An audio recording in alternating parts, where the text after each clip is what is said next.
El ex vicepresidente Jorge Glass podría recuperar su libertad gracias a una medida cautelar. Aún no se ha emitido la orden para que abandone la cárcel 4. 1.460 servidores penitenciarios se incorporan al control en las cárceles. El servicio carcelario asegura que se reforzará la presencia en las prisiones más conflictivas.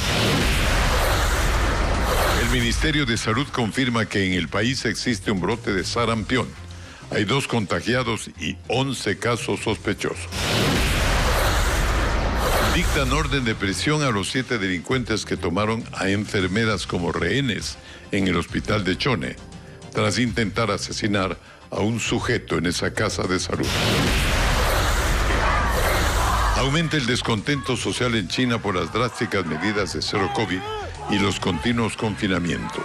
Miles de personas salen a las calles para exigir el fin de las restricciones y la salida del presidente Xi Jinping. ¿Qué tal, amigos? Buenas noches, bienvenidos a Televistazo Estelar.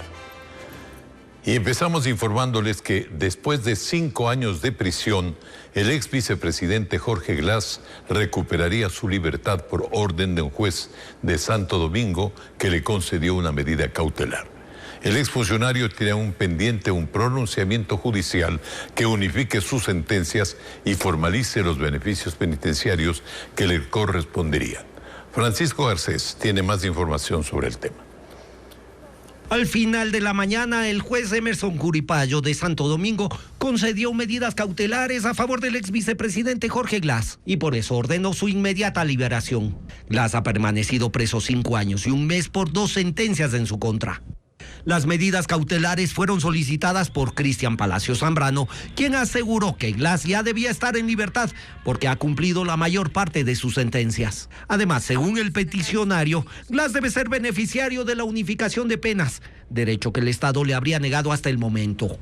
A la par, la defensa de Glass tiene en marcha el trámite de los beneficios que se resolverían en los próximos días. En este momento, efectivamente, sí se encuentra en conocimiento de una juez de garantía penitenciaria de Quito que estamos esperando señal en día y hora para que conozca y resuelva con respecto a la pena única y por el principio de concentración ahí mismo en la prelibertad. El juez de Santo Domingo aceptó el fondo del pedido y concedió las medidas solicitadas, aunque Glass tendrá que cumplir otras obligaciones. La presentación cada 8 días y provisión de salida del país. Está realizando en este momento los correspondientes informes internos para proceder con la libertad del ex vicepresidente Jorge David Glass Pinel. A las afueras de la cárcel 4 al norte de Quito, los simpatizantes de Jorge Glass se fueron juntando para gritar consignas a su favor.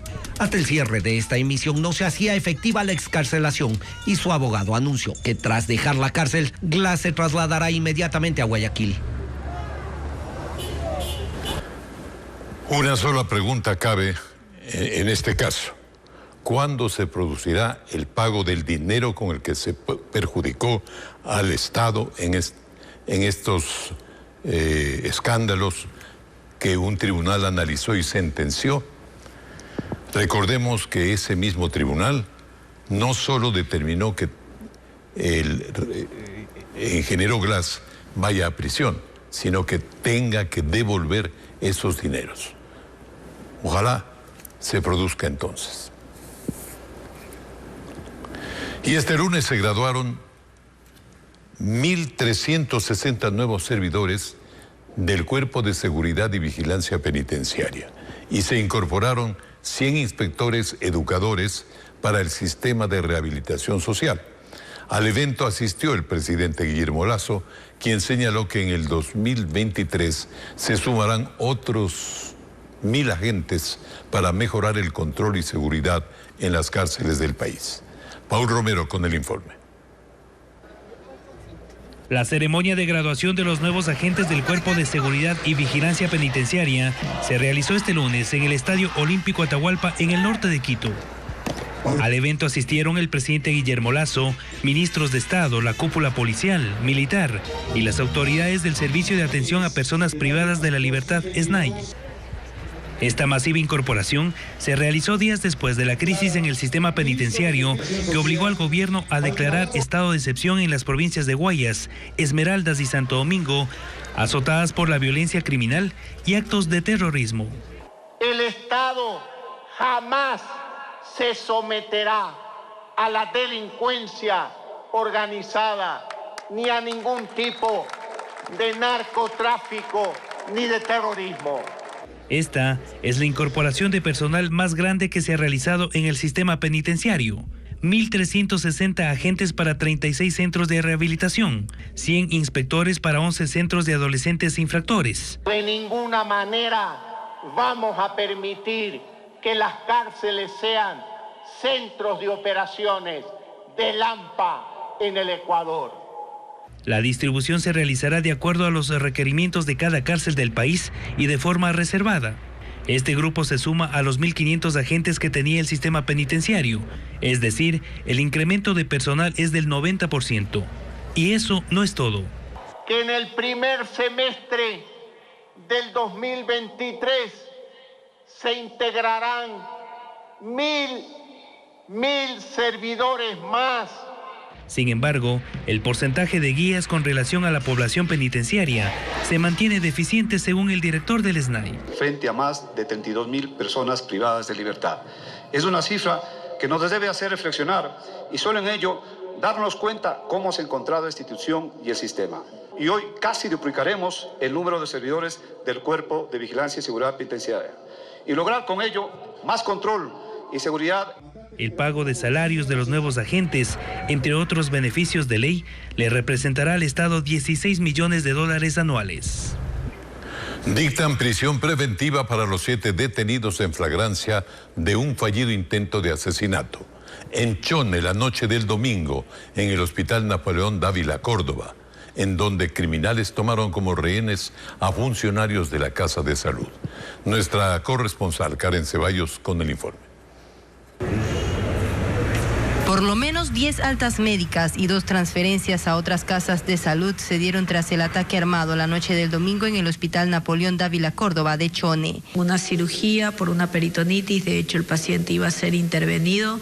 En el momento en que hubo la irrupción de delincuentes que entraron acá, él estaba siendo preparado para entrar a quirófano y ya obviamente no pudo intervenirse. Mientras que en medio de un ambiente tenso, los pacientes y familiares acudieron este lunes por la mañana para acceder a los servicios de esta unidad. Ay, mía, cero confianza, porque uno a todas las personas que mira a su alrededor parece que ya vienen a atacar, es terrible. Uno se siente mal cuando anda en la calle, no anda tranquila. Dentro de la Casa de Salud, las autoridades evalúan los daños. Un vitral roto fue reemplazado provisionalmente por planchas de Playbo. Además, media docena de puertas tienen forzadas las cerraduras y en las paredes quedaron los rastros de disparos.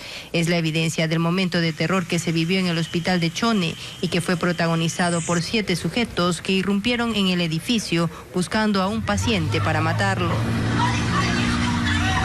Ellos tomaron como rehenes a 4 servidores públicos que finalmente fueron liberados por la policía. El coordinador de salud indicó que se trabaja en un protocolo para este tipo de crisis en las unidades asistenciales. Iniciar un botón de pánico, activarlo para poder con ello articular todas las acciones que sean necesarias. Mientras que a nivel cantonal se destaca la videovigilancia que sirvió de apoyo a la labor policial. ¿Cuántas llamadas de auxilio recibieron? 15, 20 llamadas en el momento. En la Casa de Salud se confirmó que el paciente que los sicarios buscaban, alias Cara Sucia, sigue con resguardo y este lunes esperaba la valoración de un neurocirujano para ser transferido a otra ciudad. Los 7 detenidos tuvieron una audiencia de flagrancia en la que se determinó la prisión preventiva para todos, quienes serán trasladados a la cárcel El Rodeo. El gobierno tiene lista la declaratoria de emergencia para la policía y el Ministerio del Interior. Se destinarán recursos para mejorar la seguridad de las unidades de policía comunitaria y la adquisición de municiones. Paul Romero con el informe. El gobierno decidió declarar en emergencia a la Policía Nacional y también al Ministerio del Interior. El documento está listo y el acuerdo será firmado en las próximas horas.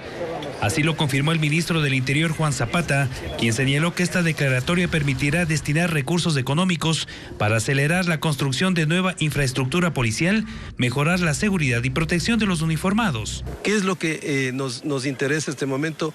Agilizar sobre todo la protección de UPCs a nivel nacional.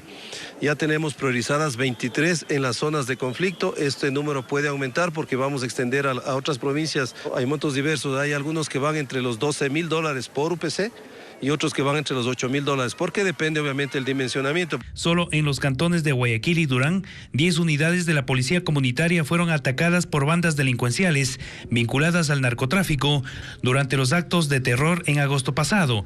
Hasta que se ejecuten las obras, en la mayoría de estas instalaciones se colocaron sacos con tierra como protección. La emergencia servirá también para adquirir municiones. Y la mejor preparación es, obviamente, que haya un entrenamiento continuo y permanente en el tema de munición, no solamente con arma corta, sino arma larga. Entonces, eso es lo que vamos a firmar.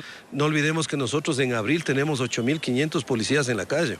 Por lo tanto, tenemos que proyectar justamente esas necesidades. El monto total que invertirá el gobierno aún no ha sido revelado. La emergencia durará 60 días y serán las 7 provincias de la costa consideradas como prioridad. El asambleísta Fernando Villavicencio volverá a sus funciones. Así lo decidió la jueza Soledad Manosalvas, quien le concedió de manera parcial una acción de protección luego de que fue sancionado por las autoridades legislativas con 31 días de suspensión para que esté fuera de su cargo. La decisión la tomaron al considerar inapropiado un comentario en redes sociales respecto de la asambleísta Patricia Núñez de Unes. Según informó Villavicencio, la jueza confirmó que este tipo de sanciones solo pueden imponerse por acciones en el Pleno, comisiones legislativas o en el Consejo de Administración Legislativa.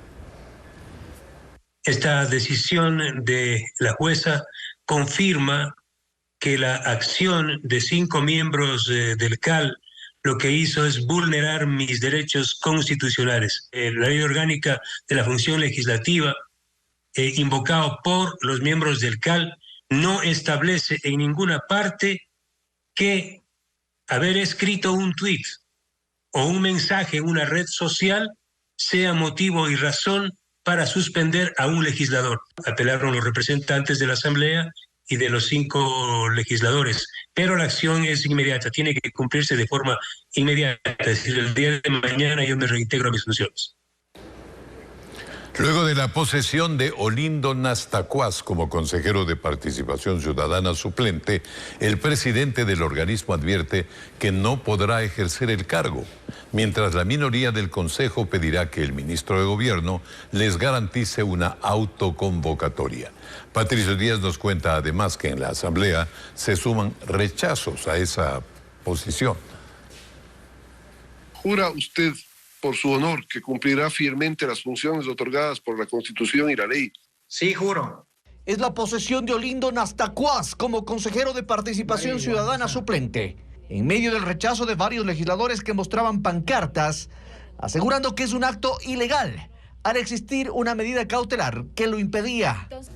Pero el presidente de la Asamblea defiende su decisión.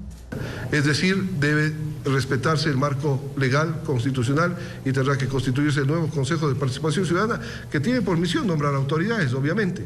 Desde el Consejo de Participación Ciudadana dicen que no hay opción de que Nastacuaz asuma el cargo. Eso es un acto irrelevante dentro de la Asamblea, porque la administración actual y sobre todo el Pleno del Consejo de Participación Ciudadana se encuentra conformada con sus 7 consejeros titulares. Pero el presidente de la Asamblea asegura que Ulloa y sus colegas de mayoría están infringiendo la ley porque fueron destituidos. Si se manosea la justicia, se está rompiendo el Estado de Derecho. Así es que el señor Ulloa está equivocado de la misa a la media, e incluso jurídicamente hablando. No va a permitir que el presidente de la Asamblea pase por encima de mi cabeza y respetando la independencia y autonomía que tiene el Consejo de Participación Ciudadana. Y yo lo que le exhorto es a que pare estas pugnas. Ulloa, en cambio, dice que Saquicela incumplió una decisión de autoridad competente y eso lo va a denunciar a la Fiscalía. Me tiene sin cuidado. No es factible de que la ignorancia de la ley y del marco constitucional, una acción de incumplimiento, no cabe. Sin embargo, Ulloa tiene otro frente. Los 3 consejeros de minoría que esperan con Olindo Nastacuaz poder constituirse en pleno, designar autoridades y asumir las funciones del Consejo. Sí, ya podríamos autoconvocarnos. Lo que vamos a solicitar es las garantías de seguridad necesarias al ministro de Gobierno para que permita que las instalaciones del Consejo de Participación, sobre todo, sean utilizadas por las personas que somos funcionarios públicos y no sean tomadas o sean desalojadas aquellas personas que no formen parte de la institución.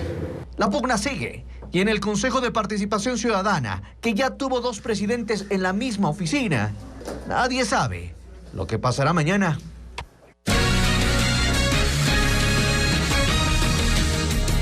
Seguimos informando. Una persona murió en un accidente en la vía Guayaquil-Salinas.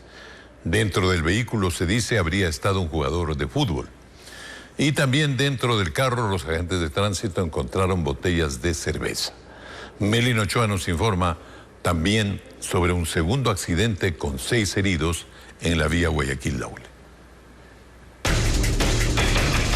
El accidente quedó registrado en este video de seguridad donde se observa al carro perder pista y tras el impacto volcarse. Sucedió antes de las 9:30 de la mañana de lunes en el kilómetro 14.5 de la vía Guayaquil-Salinas.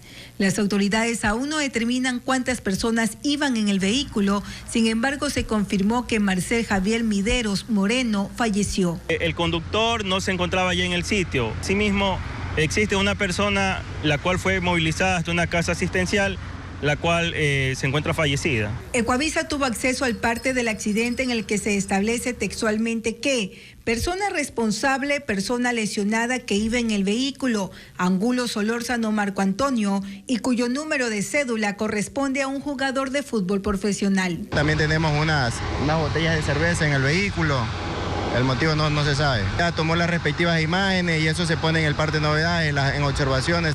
Tras el siniestro, la grúa se llevó el carro mientras personal de bomberos limpiaba la calzada.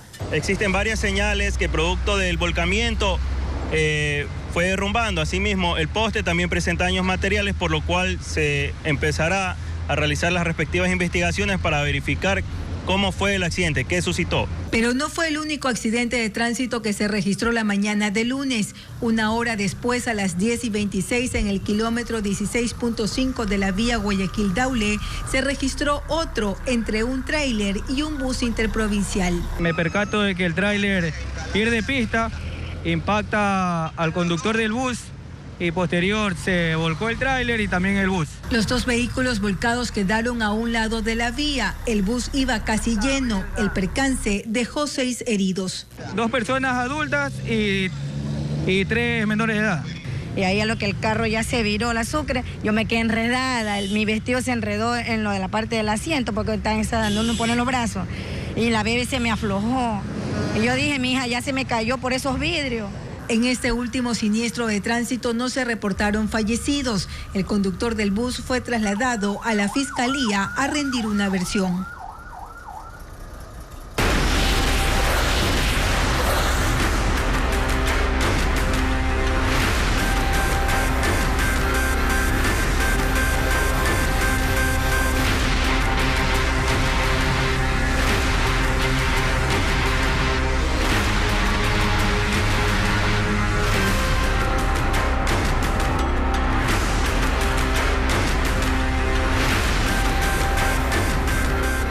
Mucha atención porque hace pocos minutos salió de la cárcel 4 de Quito el ex vicepresidente Jorge Glass. Lo hace amparado en una medida cautelar emitida por el juez Emerson Curipayo de Santo Domingo de los Áchilas. Glass ha permanecido preso 5 años y 1 mes por 2 sentencias en su contra. A las afueras de la cárcel 4, al norte de Quito, un grupo de simpatizantes gritó consignas a favor del ex vicepresidente.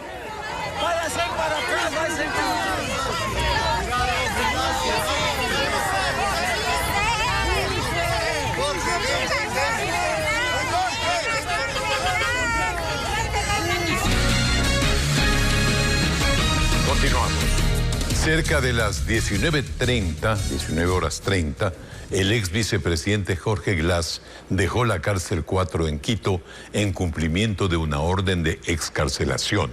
La medida cautelar fue emitida por el juez Emerson Curipayo de Santo Domingo de los Áchilas.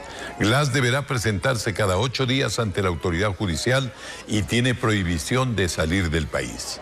Glass se puede beneficiar de la unificación de penas al haber cumplido la mayor parte de sus sentencias.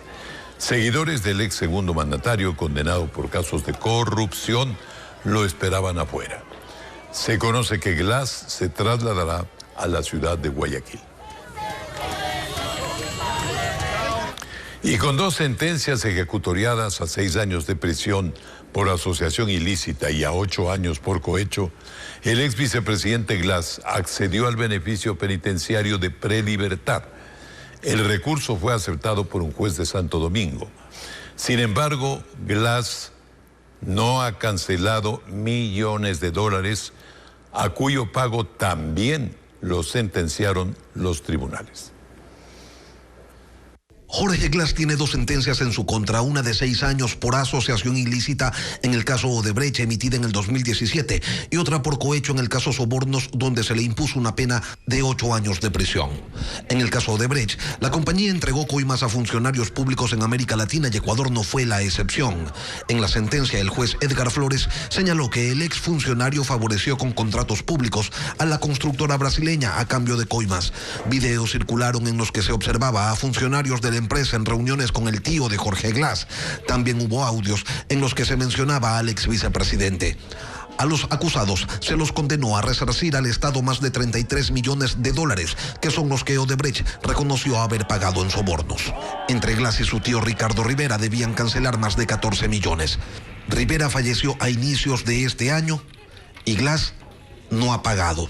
En abril del 2020 llegó la segunda sentencia. Esta fue por cohecho en el caso Sobornos 2012-2016. El Tribunal de la Corte Nacional de Justicia, compuesto por Iván León, Marco Rodríguez e Iván Saquicela, actual presidente de esa corte, condenaron a 8 años de cárcel a Jorge Glass. Aquí también se acusó al expresidente Rafael Correa, quien recibió la misma sentencia, la cual suspende los derechos políticos de los exmandatarios por 25 años. El tribunal señaló que el expresidente Correa conocía de los aportes indebidos y que los pagos eran reportados tanto a él como a Jorge Glass. Glass aquí también fue sentenciado a pagar $778,000. Y esos tampoco los ha pagado. Glass tuvo una tercera condena por peculado en el caso Singue a 8 años de prisión, pero un tribunal de la Corte Nacional de Justicia la declaró nula. Pese a no haber cumplido ninguna de las 2 penas, los reos pueden acceder a beneficios penitenciarios para acceder a una prelibertad, que es lo que le concedió un juez de Santo Domingo al ex vicepresidente. Muy bien, como habíamos dicho, ¿cómo se va a efectuar ese pago? ¿Cuándo se lo va a hacer? ¿Cuál es el compromiso que el juez determina para que el acusado y sentenciado, como el caso de Glass, entregue el dinero que le debe al Estado en este momento? Seguimos. El Ministerio de Salud confirmó que el país atraviesa un nuevo brote de sarampión luego de 10 años. Hoy se confirmó un contagio más y hay al menos una decena de casos sospechosos. Carla Delgado con el informe. Un nuevo caso de sarampión se confirma en el país. Con este suman 2. Sin embargo, hay al menos 11 sospechosos. 2 de ellos en la provincia de Manabí. Las autoridades informaron que no tiene relación con los confirmados en Imbabura. Es un nuevo brote de sarampión que estamos trabajando en conocer y reconocer cuál fue la vía de ingreso. Esto no quiere decir que nosotros vamos a perder la certificación de un país que ha eliminado la enfermedad. La última vez que Ecuador reportó casos de esta enfermedad fue en 2012. Esta situación adelanta la campaña de vacunación para contener la propagación. Brigadas recorren algunos cantones según indicaron. Estamos en el cantón de Otavalo, en el cantón Ibarra. Estamos haciendo también en Antonio Ante y en Cayambe. El presidente del Colegio de Médicos sostiene que el aparecimiento de estas enfermedades no es otra cosa que la falta de campañas activas de vacunación. Dice que los esfuerzos de las autoridades se habrían centrado solo en la contención de la pandemia. Hoy nos está pasando factura esta situación. Debemos centrar todas nuestras capacidades técnicas, epidemiológicas, en tratar de frenar y contener otras epidemias que se ciernen como una seria amenaza sobre la población ecuatoriana. En la última semana, el ministerio ha colocado unas 20.000 vacunas a menores. En el país existen unas 700.000 dispuestas para combatir esta enfermedad. Continúan las investigaciones por presuntas irregularidades en la compra de equipos médicos en el Hospital Teófilo Dávila en Machala, y la Fiscalía y el Ministerio de Salud iniciaron las indagaciones y revisión del contrato. Nuestro corresponsal Fabricio Lapo informa que según las autoridades, el 80% de los equipos están en las bodegas de las casas de salud. Tras un audio que se filtró sobre una supuesta conversación entre el gerente y la directora asistencial del Hospital Teófilo Dávila de Machala, donde se trataría de presionar a la funcionaria para que reciba equipos médicos, la Fiscalía allanó un quirófano y la oficina de gerencia de este centro médico, mientras el Ministerio de Salud desvinculó al gerente. Durante la noche del domingo, Génice Salinas, directora médica asistencial, aceptó que la voz del audio es de ella. Entonces, luego de eso suscitó la llamada porque emití solo un comentario a la doctora. Fue un criterio que le di, que no acepté el equipo. No es mi competencia decir que se aceptó o no, porque para eso hay administradores de contrato. Personal técnico del Ministerio de Salud llegó al Hospital Teófilo Dávila para analizar el contrato y los equipos que ingresaron el 25 de noviembre a la bodega de esa casa de salud, el cual comprende en la adquisición de máquinas de anestesia, electro, bisturís, equipo de succión y torres para endoscopía digestiva. Incluye preinstalación, instalación y puesta en marcha por un valor de $221,000. Isabel Cueva, directora zonal de salud, dice que hasta el momento se ha recibido el 80% de los equipos contratados y que para realizar desembolsos se necesita un informe de entrega-recepción de la administradora del contrato. Porque ni el gerente ni la señora directora asistencial forman parte ya en el proceso. Quien está al frente del proceso es la persona que está como administradora de contrato. Ellos tendrán que analizar con el equipo técnico si realmente ese equipo ya ha sido usado o está en malas condiciones. Solicitamos una entrevista al exgerente del Hospital Teófilo Dávila de Machala para consultarle sobre la conversación con la directora asistencial, pero hasta el cierre de este reportaje no recibimos respuesta alguna. La Fiscalía inició una investigación para determinar si existe irregularidades en la administración pública. Mientras tanto, el Ministerio de Salud realizará un concurso público para nuevo gerente y directora asistencial del hospital. El volcán Cotopaxi mantiene su actividad. Esta mañana se evidenció nuevamente emisión de gases. Sin embargo, la Secretaría de Riesgos aún no ha contemplado un cambio de alerta. Carla Delgado nos cuenta que para hoy se había programado una nueva evaluación de la situación del coloso. Fue en un sobrevuelo durante esta mañana, en el que se evidenció una leve emisión de gases magmáticos y vapor de agua en el cráter del volcán Cotopaxi. Y aunque según el Instituto Geofísico hubo contenidos bajos de ceniza, sostienen que la actividad continúa en tendencia ascendente. Estas emisiones que se han podido ver cada vez son más frecuentes, la sismicidad también ha aumentado un poco más, las alturas de las columnas que hemos observado también han sido un poquito mayor. Y es que el volcán no ha dejado de dar muestras de su actividad. Durante este fin de semana incluso se registró caída de ceniza que llegó hasta un sector del norte de Quito, por lo que los expertos manejan dos teorías. Es que esa emisión sea algo esporádico o que con el tiempo vayan aumentando en su frecuencia y eso nos lleve tal vez a signos que nos dejen ver el inicio de un nuevo periodo eruptivo. Sin embargo, desde la Secretaría de Riesgos no se contempla un cambio de alerta, que actualmente está en amarilla.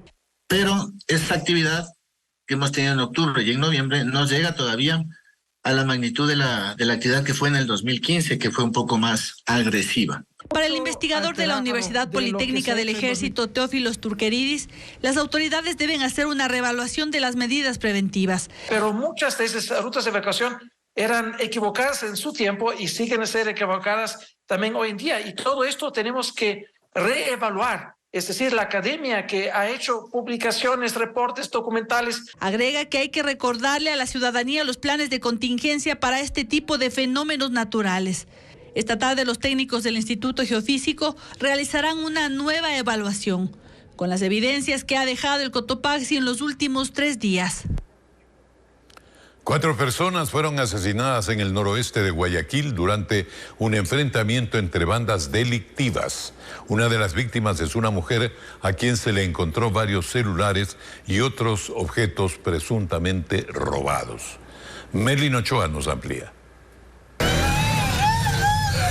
Hasta la escena del crimen llegó esta mujer, madre de Karen Trujillo, de 30 años, una de las 4 personas que fueron asesinadas en el bloque 4 de Flor de Evasión en el noroeste de Guayaquil. Sí, yo no sabía que mi hija andaba en nada. Mi hija era una niña de casa, chica de casa. Según las primeras investigaciones de la policía, aproximadamente a las 5:30 de la madrugada de este lunes, estaban 3 sujetos y una mujer en una esquina de ese sector, cuando 6 sicarios a bordo de motos llegaron y asesinaron a 2 de ellos. En ese momento, el otro hombre y la mujer intentaron escapar en una motocicleta, pero fueron perseguidos y acribillados 700 metros más adelante. Los agentes presumen que se trata de un enfrentamiento entre 2 bandas que se dedican al robo de personas en la zona. ¿Se entiende algún tema de venganza o algún tema de lucha por el territorio en el sector? Personal de criminalística encontró 30 restos de bala. Los autores del hecho habrían usado subametralladoras. Las autoridades mencionaron también que las víctimas son parte de una misma organización y que horas antes de su muerte supuestamente cometieron un asalto. En el vientre de la persona fallecida de sexo femenino se encuentran 5 teléfonos, 2 billeteras.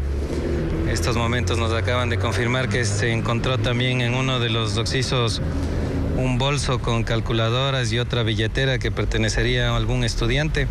La mujer asesinada deja 3 niñas en la orfandad, pues además su esposo y padre de las pequeñas también fue asesinado junto a ella.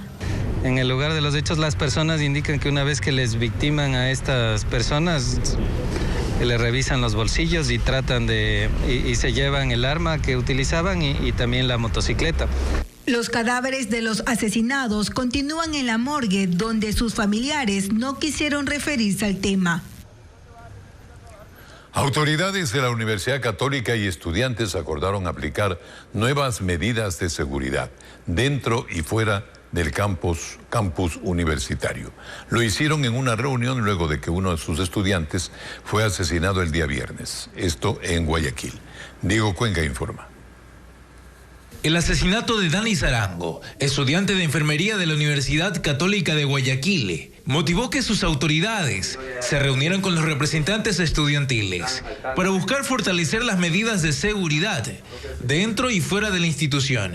Ninguna cámara ha registrado el vehículo que tomó el joven, lamentablemente, porque eso está fuera del campus. Pero puede ser una buena sugerencia de implementar más cámaras de seguridad para ese caso. Los alumnos universitarios presentaron sus propuestas que serán implementadas. Un sistema de buses que se maneje por rutas de tal manera de que podría ofrecerle una opción a nuestros estudiantes para que no tomen los taxis afuera. La zozobra por la inseguridad creció luego de que ese viernes en el sector San Eduardo, oeste de la ciudad, hallaron el cadáver de uno de sus estudiantes, asesinado luego de tomar un taxi en la avenida Carlos Julio Arosemena, en los exteriores del centro de estudios. La esposa de la víctima confirmó que la tragedia ocurrió en el trayecto al domicilio. Él salió y cogió el taxi abajo de la universidad, justo donde están todas las palabras UCCG. Ahí al frente está Guayarte, de ley debe tener cámaras y es imposible de que la universidad, siendo ahí mismo afuera, no tenga el servicio de cámaras. En medio del recorrido y al notar la actitud sospechosa del taxista, llamó a un amigo para alertarlo. Sin embargo, luego de eso, se perdió su rastro. Todo indica de que fue por robarle. No tenía sus pertenencias, no tenía zapatos, ni su mochila, celular, billetera, no tenía nada. Había existido un cruce de palabras o un altercado. No se sabe si es dentro del vehículo en el que se transportaba o con alguna persona sobre la calle. Los restos del estudiante Dani Zarango fueron sepultados en un camposanto del norte de la ciudad. La víctima dejó a un niño de 3 años en la orfandad.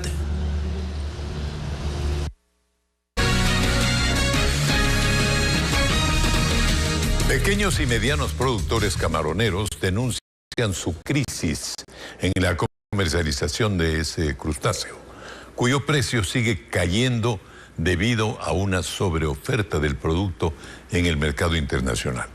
Se reunieron con el viceministro de Acuacultura. Son pequeños y medianos productores camaroneros de 5 provincias costeras del país. Llegaron a Guayaquil para denunciar su crisis ante el Viceministerio de Acuacultura y Pesca.